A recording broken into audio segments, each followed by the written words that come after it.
Color TV. Color TV machiegni pacho. Ma e odwa.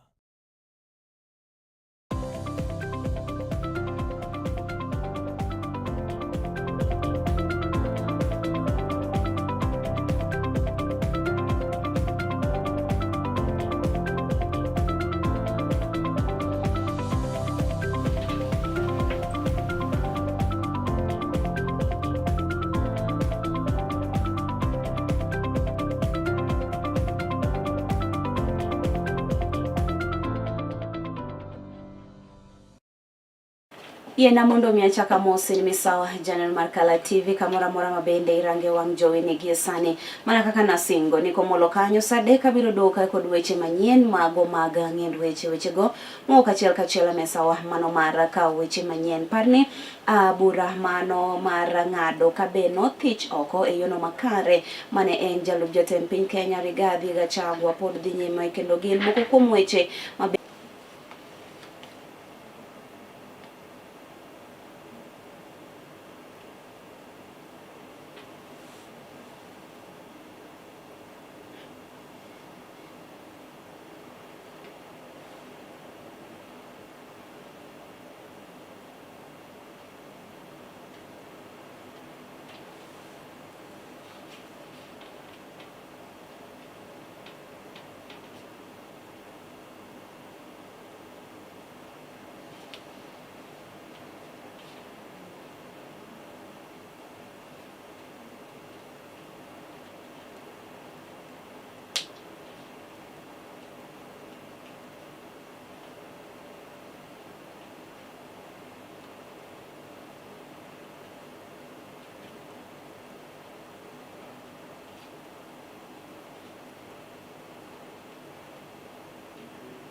Chimago mamoko wayudo kanyo ne mane en ogai mano mar bad migao mar doho David Maraga ne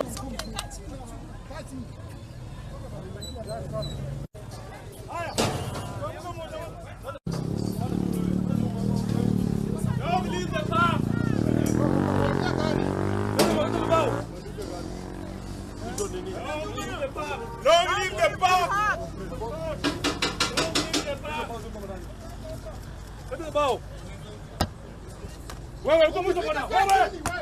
Soka. Wewe, soka mwisho. Baba duro ndio. Who are you to arrest us? Who are you? Who are you? Wewe ni nani? Wewe, hiyo ng'ombe iko chini. Chini. Just release yourself.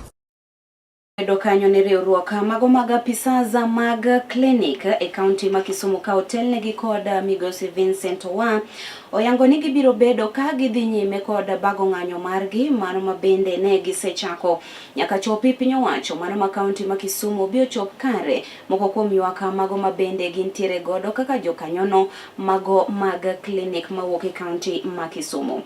Jogo yuago kanyo rema kata deko mano mar osach gi mabende giwacho ni osedeko kuom thuolo mano malach bende giyuago lwasi mano marach mano ok wadhi accept barupe mindiko to intimidate our members ka watieko wawacho ni jowa owuok oko sani kendo gidhi dok e tich nyaka employers sign CBA nyaka mi jowa insurance matiyo Madison okti nyaka Kisumu County Government honor agreement mane gi make kod wani salary chulo by tarik 5.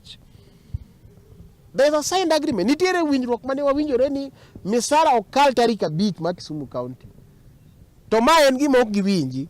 Pod wabando salary ma dwe mar 4 to wan e dwe mar 6. Unacceptable. Omiyo jopiny nyaka chung kodwa mondo ging'e ni sani public facilities wawuoke. Koro wan joma thiedho kuno wakia. To kiriek timany kumidhi midhi. Ni jatend migao mano mabende otelo ne migao mano mar thieth e pacho kae moluor Eden Duale ogolo kwa amri ya Mwenyezi Mungu. Unaweza kuchagua rafiki lakini huwezi kuchagua jirani. Leo hatuwezi kuhamisha Tana River tupeleke pale pengine, ama tuhamishe Kitui, ama tuhamishe Garissa. Mungu amesema tuishi pamoja jirani. Mimi ningeomba viongozi wa Tana River, viongozi wa Kitui, viongozi wa hata Garissa, sababu wanatumia hiyo barabara, na jamii zote wakae chini. Tuko tayari tudumishe amani. Agamumu yake kidhima bora banga thuolo machoka dogo kae kod weche mag mamoko.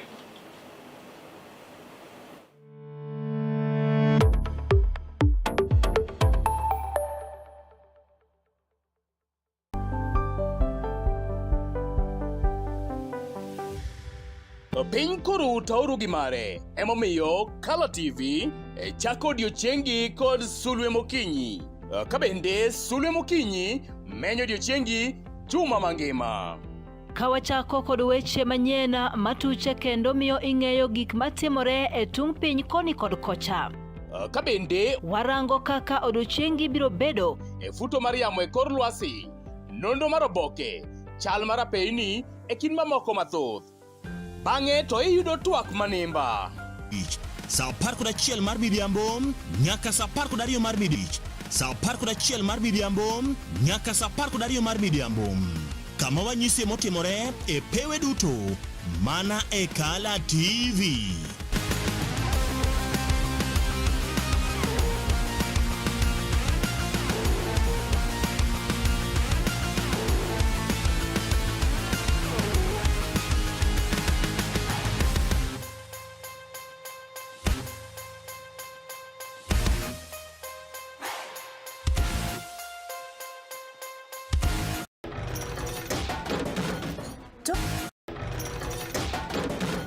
Tok bedo kod odiochieng' marabora e sikunde ka idwogo pacho, yud thuolo sikunde ka idwogo pacho, yud thuolo mar kweyo pachi kendo bedo gi mor e chenro mar Bang School. Chenro mar yamo e kor lwasi, nondo mar oboke, chal mar apeyni e kind mamoko mathoth. Bang'e to iyudo twak manimba kod jolony ma opogore opogore kanyakla kod kithor mar weche gweko ma opogore opogore. Wechego mag siasa, twak e weche ngima, somo, ohala e kind mamoko.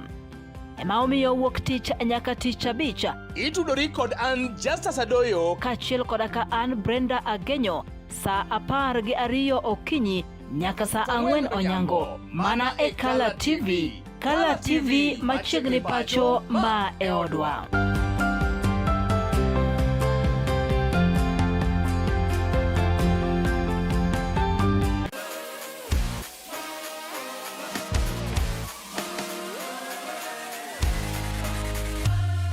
Komuch to wan kode duoko mag tuke mopogore opogore katun mamori, ipuonjori weche mathoth, ibedo kod mor gi nyiero motimo Cathedral. Kik bai, Bang School, chenro manigi mor lilo ne nyithindo duto. Color TV, machiegni pacho ma e odwa.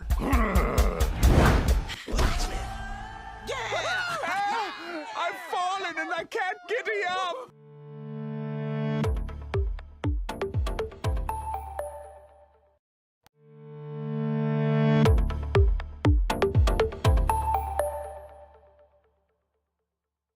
Machiegni kendo wadhi nyime yudo weche manyien mago mag ng'end weche. Mano madonjonwa gi sani en ni mane en jalup jatend piny Kenya mabende ne othichi oko e apisi mano moluor Rigathi Gachagua mabende ne iwinjo buche odiochieng' mano makawuono kata e doho mano maduong' ma Milimani bore Nairobi kocha. Nyaka gi sani doho ong'ado ani thicho oko mare no notim kaluwore kod chike mago mapacho kae onge chik moramora mano mabende ne okorangi. Lipot makamano wabiro bedo ka waloso ni kendo wabiro bedo ka watwak e weche maket koda mano kuliko kukaa huku nje. It cannot be life as usual. And this year, wherever you are, you should know that we are a very sad lot. And we are not requesting for justice. We demand justice for these 3 young souls. And whoever participated in all this heinous act must be held to account. You know, we cannot be also a society that does whatever we want. Hii sekta yetu ya boda boda, we support you in many ways, but you also must be accountable. You must be accountable. Na hutaweza kuenda uwe mtu, when you cross that line, we are not going to treat you as a boda boda guy, we are going to treat you as a criminal. Swali ya kumuleta waziri wa security na pia DCI wa pia katika bunge letu la Kenya, watueleze ndio pia dunia yote ijue kwamba we are not dealing with people who are stealing, we are dealing with innocent souls. And how many more have we lost in this kind of nature? Yena mwar mondo miachwale achal kachel nyake county mano ma Migori kocha kama bendo edoni jodongo mago maglo Council of Elders bade mano mauriri dwara mara mondo mikwe obedie pacho kai mangima kane giloso sach iko mar jaduong machon kata jagoro machon mar riwruogino ne gikwayo kera odongiranda mar mondo miotema oluong kanyo romo mano mar galamoro mar twak pogruok mago mabende osebed kai neno moloyo to e duond buche mago mag siasa.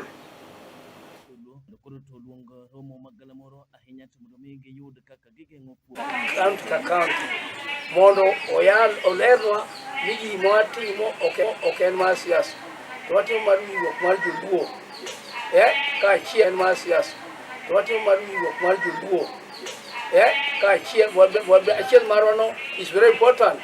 Maber to wako nyumo gi dugo. Omiyo wabedo piny mondo wang'iane wawuo gi joluo wanyisgi ni nyime kata wadwa timo nang'o. Kik wariti ni josiasa ema piny ni dhi chung' e podium kata ni chung' kacha to nyisowa ni lut na ombulu nikech abo tiyo ne maber. Ibo timo ang'o? PM wadwaro ni mondo wariwre.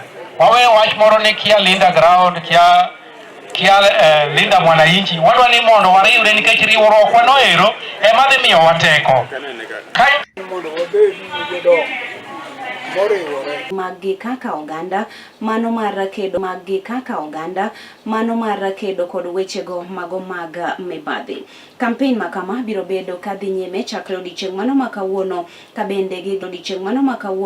kabende gigeto chopo e tesende mago mabende romo 50 kod 7 duto te. Manager mano mar EACC bade no mano makaka mega ne okwayo jopiny mar mondo mi gitem gichopi mar mondo mi giyud puonjo makare kama bende ne ojiwo ni ber ka oganda oyiero jotelo mago mabende mibadhi ok mien.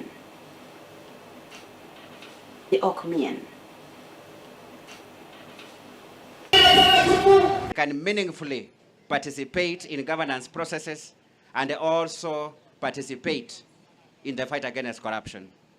It is expected that the knowledge that citizens will get will even enable them to make reports to EACC when they detect corrupt conduct among public officials.